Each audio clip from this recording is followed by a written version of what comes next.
శివాయ.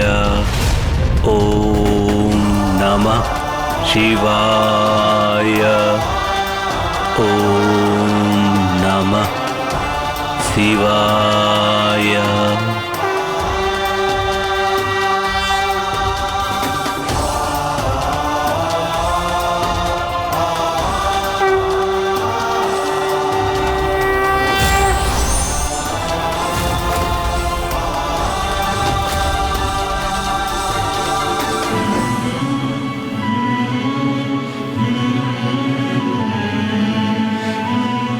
అమ్మా జగన్మాత, యుద్ధానికి బయలుదేరే ముందు నా మనసులో మిగిలి ఉన్న కోరిక ఒక్కటే.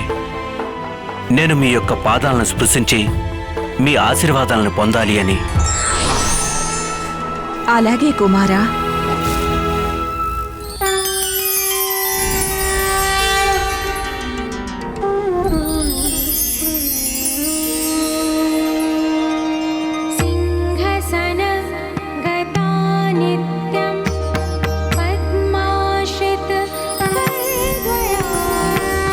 విజయీ భవ పుత్ర.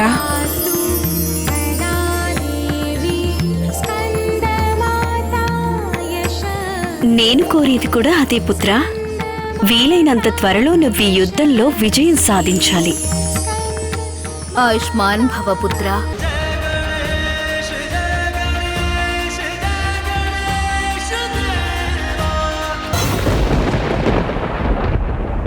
బహూకా,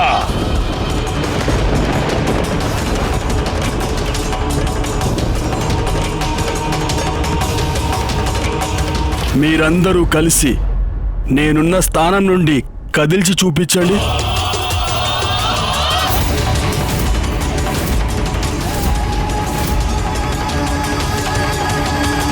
ఏమైంది?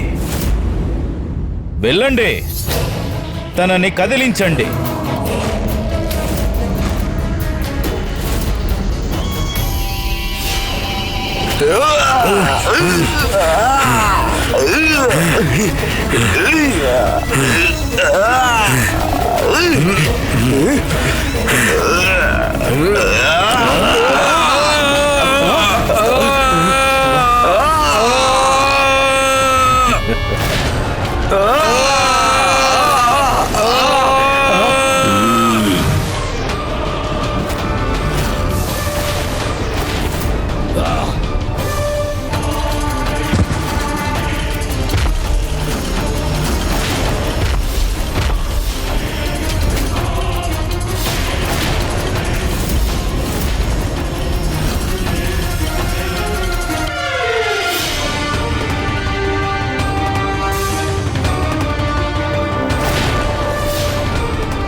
నువ్వెంత బలవంతుడు అనేది వీళ్ళకి అర్థమైపోయింది బహూకా. ఇప్పుడు నీ అసలు శక్తిని ప్రదర్శించి చూపించు వీళ్ళకి. నువ్వు కాదు, నువ్వు ఇక్కడే ఉండు.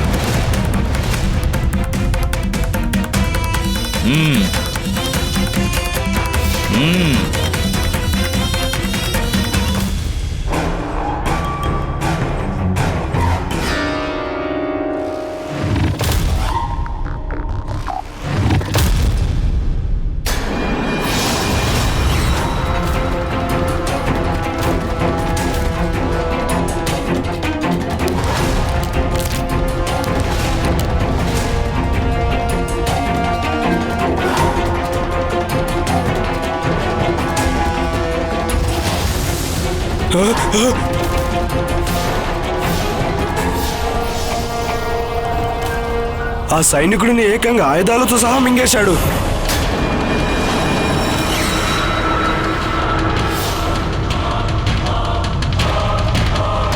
బహూకా అందరికంటే శక్తివంతుడైన మహావీరుడు, అసంఖ్యమైన చేతులున్నవాడు, సకల బ్రహ్మాండాన్ని మింగేయగల సామర్థ్యం ఉంది తనకి. అతనే బహూకా. ఎవరినైనా మనిషిని, వస్తువును, అసురుడు ఏదైనా సరే నీడని పట్టుకొని లాగేస్తాడు, తన ఆహారంగా మార్చుకొని నమిలి మింగేస్తాడు. ఈ అసుర సేనానులందరూ నా నేతృత్వంలో యుద్ధంలో విజయం సాధించి చూపిస్తారు.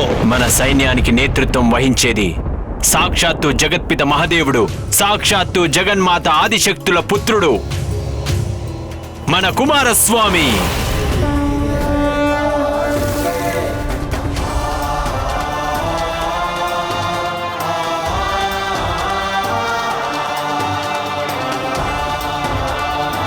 తమరి పరాక్రమం ముందే చూశాను కుమారస్వామి. మీరు యుద్ధ నైపుణ్యం గలవారే కాదు, మీ కుశాగ్ర బుద్ధితో శత్రువు పన్నిన ఏ పన్నాగాన్నైనా సరే ఛేదించగల సామర్థ్యం గలవారు. ఇప్పుడు నీకు నమ్మకం కలిగిందా అట్టాసురా? ఇంకెక్కడ నువ్వు భయపడాల్సిన అవసరం ఏమీ లేదు.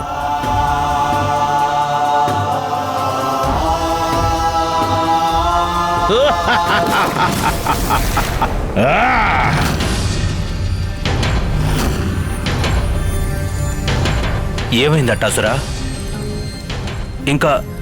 ఇంకా నీ మనసులో ఏమైనా అనుమానం ఉంటే చెప్పు.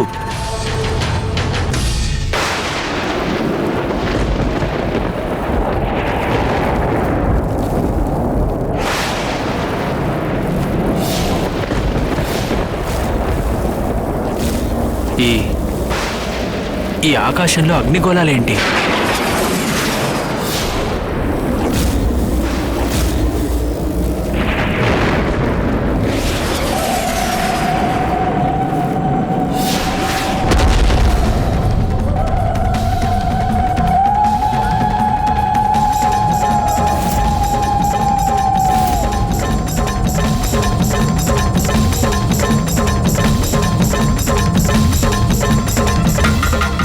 దేవాది దేవతలందరిలోనూ అనితర సాధ్యుడైన యోధులు. ప్రణామాలు వీరభద్రదేవ, మాతా మహాకాళికి వందనాలు. కుమార కార్తికేయ, నీవెంతో నైపుణ్యము గల వీరుడవు. ఈ విజయంతో అది నిరూపణైంది. పరమ శత్రువుని కూడా చేరదీసి నీ స్థాయిని ప్రదర్శించావు నీవు. నీ హృదయంలో ఉన్నది సంహారకుడు కాదు, తనొక సంరక్షకుడు. అది నా కర్తవ్యం వీరభద్రేశ్వర. మా తల్లిదండ్రులు నాకు నేర్పిన సౌజన్య స్ఫూర్తి ఇది. ఆశ్రయించి శరణు జొచ్చిన వారిని నిరాశకు గురి చేయకూడదు అని.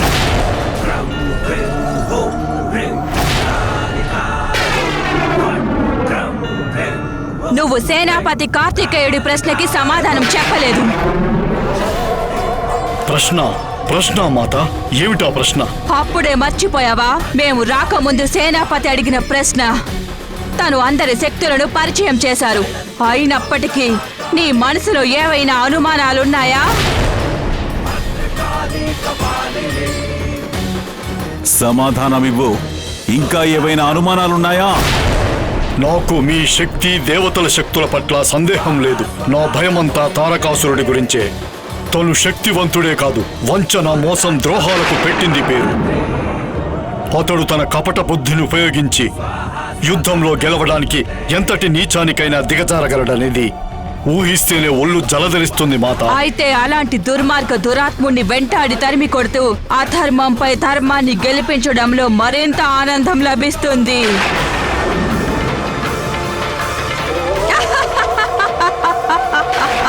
హర హర మహాదేవ, హర హర మహాదేవ, హర హర మహాదేవ, హర హర మహాదేవ, హర హర మహాదేవ, హర హర మహాదేవ.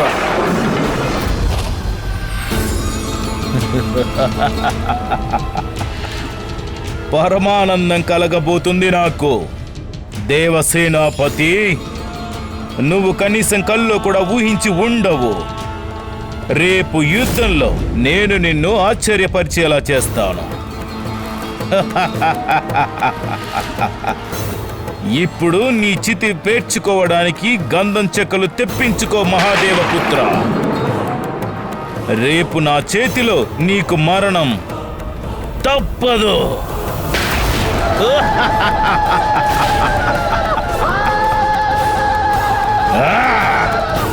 అసుర మహారాజు తారకాసురుడికి జై! అసుర మహారాజు తారకాసురుడికి జై! మహారాజు తారకాసురుడికి జై! మహారాజు తారకాసురుడికి జై! మహారాజు తారకాసురుడికి జై! ఇప్పుడు మంచిని గెలిపించటానికి ఆ మహాయుద్ధం త్వరలోనే ఆరంభం కాబోతుంది. ఆ యుద్ధం నిస్సహాయులు, బలహీనులను దుర్మార్గాల దౌర్జన్యాల నుండి విడిపించటం కోసం ఆరంభం కాబోతుంది. ఆ యుద్ధం కోసం దేవతలు ఎంతో ఉత్కంఠతో ఎదురు చూస్తున్నారు. ఆ యుద్ధం కోసమే దేవసేనాపతి కుమారస్వామి జన్మించారు.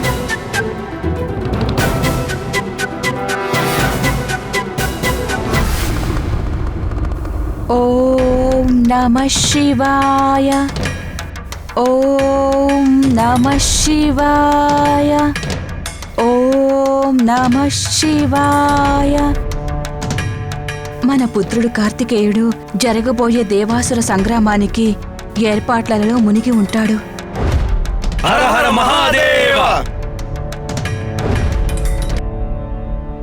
ఓం నమః శివాయ, ఓం నమః శివాయ.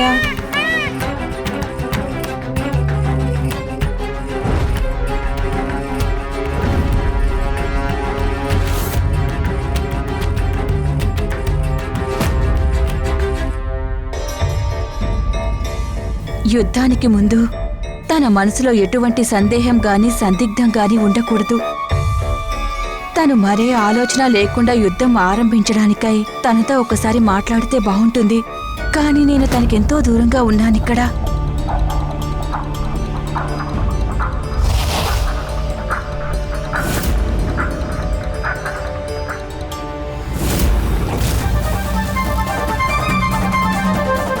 నాథ,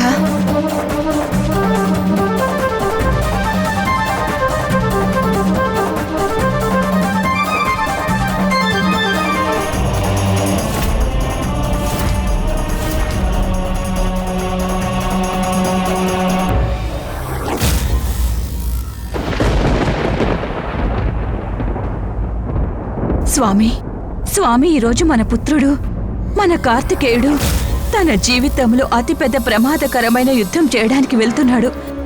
అది ఆ దుర్మార్గుడైన తారకాసురుడితో. నాకు మన పుత్రుడి గురించి బాధగా ఉంది.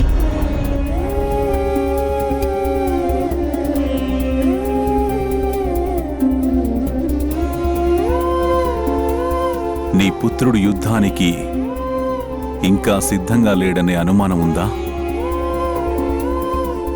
గుర్తు చేసుకో దేవి, పుత్రుడు యుద్ధానికి సిద్ధంగా లేడని తమరికోసారి సందేహము కలిగినది. అందుకే తమరే స్వయంగా దేవి తనకి తగిన శిక్షణనిచ్చారు.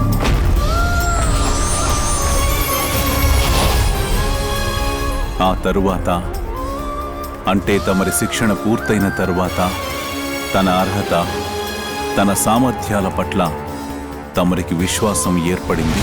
అప్పుడే తనని దేవసేనాపతి స్థానంలో నియమించడం జరిగింది. మన కుమారస్వామి మహాదేవుడు అంశి కదా, అయినా జగజ్జనని పార్వతీదేవి కుమారుడు తను. నీవు తనకి తల్లివి.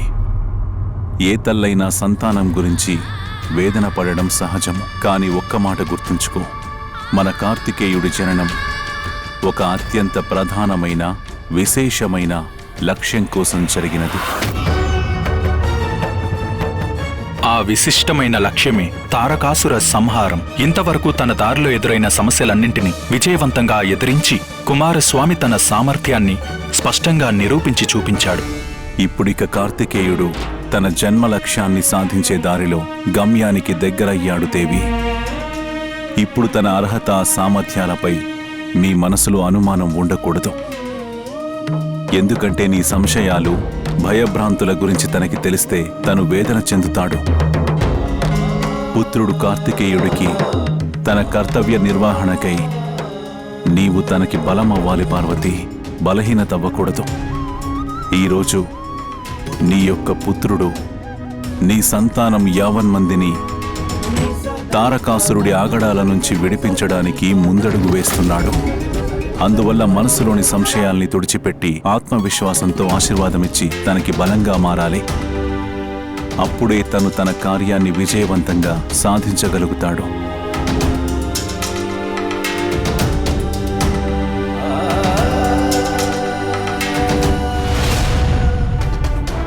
ఓం శివాయ. ఓం నమః శివాయ.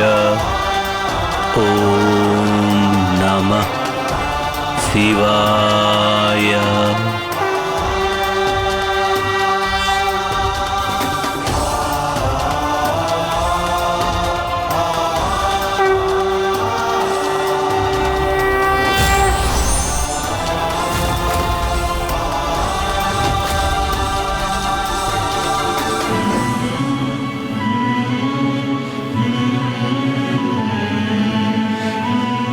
అమ్మా జగన్మాత, యుద్ధానికి బయలుదేరే ముందు నా మనసులో మిగిలి ఉన్న కోరిక ఒక్కటే. నేను మీ యొక్క పాదాలను స్పృశించి మీ ఆశీర్వాదాలను పొందాలి అని. అలాగే కుమారా.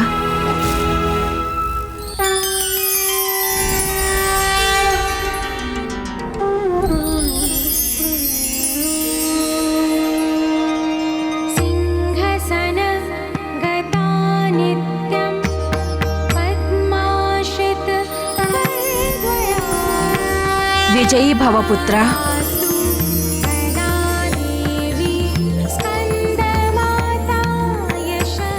నేను కోరేది కూడా అదే పుత్ర. వీలైనంత త్వరలో నువ్వు ఈ యుద్ధంలో విజయం సాధించాలి. ఆయుష్మాన్ భవ పుత్ర.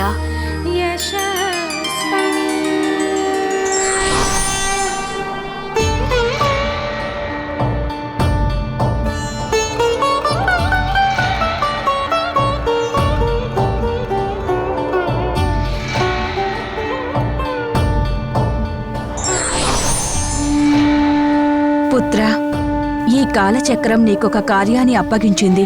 దానిని సాధించు. బుద్ధి కుశలతని ఉపయోగించి అట్టాసురుడికి చేసిన వాగ్దానం నిలబెట్టుకో కుమారా. ఆ తారకాసురుడి దురాఘాతాల నుండి దేవతలను విడిపించు.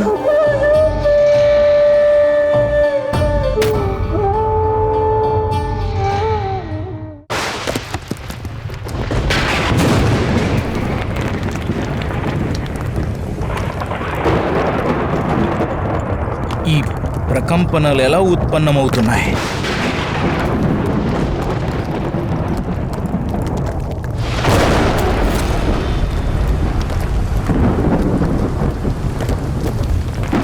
దేవసేన.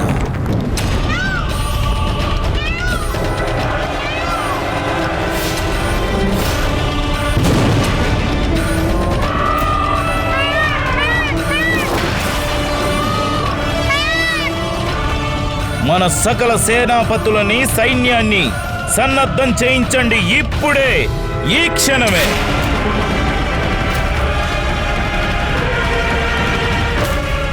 నాకు తెలుసు, మీలో చాలా మంది ఉద్దేశం ప్రకారం ఏ యుద్ధాన్నైతే మనం తారకాసురుని అంతం చేయడం కోసం ప్రారంభించామో ఆ యుద్ధం యొక్క లక్ష్యం అట్టాసురుణ్ణి సంరక్షించడంగా పూర్తిగా మారిపోయింది. నిజమే, మీ అందరి అభిప్రాయంలో ఏమాత్రం తప్పు లేదు.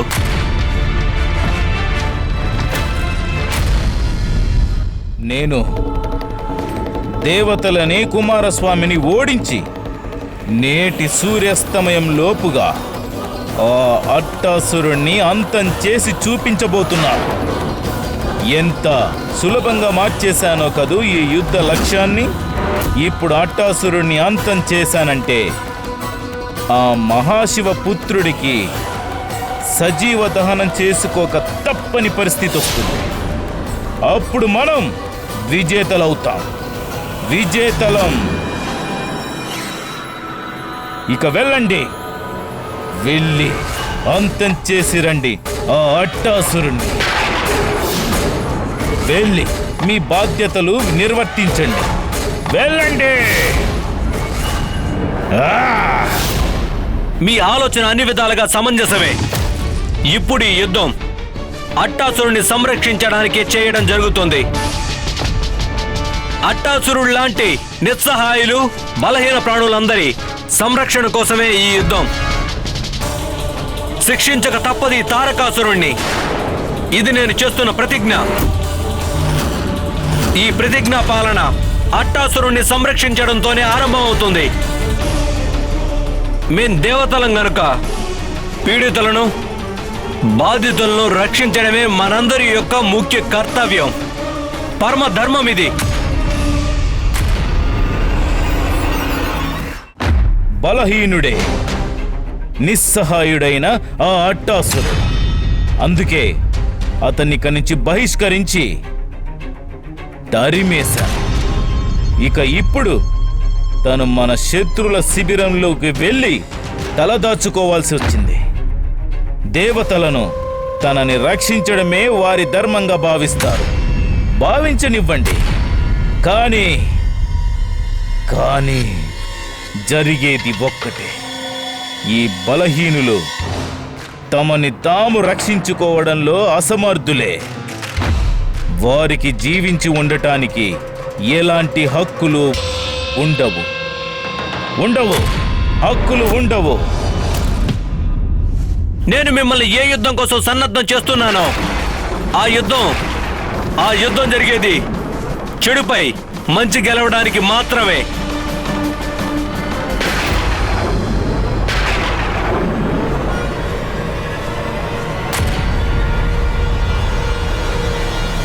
హర హర మహాదేవ, హర హర మహాదేవ, హర హర మహాదేవ, హర హర మహాదేవ. ఇరు పక్షాలలోనూ ఒకరిని మించిన ఒకరు ఉన్నారు. అందరూ అరివీర భయంకరులే. కానీ దేవసేనాపతికి యుద్ధం చేయటానికి నీతి, న్యాయం, ధర్మాలున్నాయి. ఒక విశిష్టమైన యుద్ధతంత్రం ఉంది.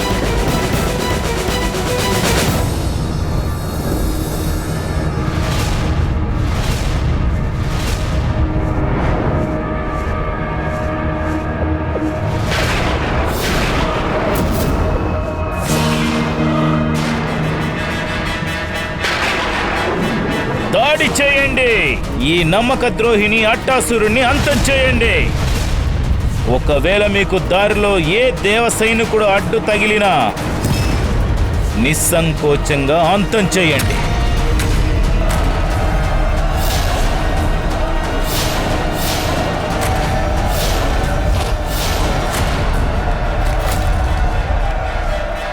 సిద్ధం కండి దేవ సైనికులారా, అందరూ సర్వ సన్నిధులై కదలండి.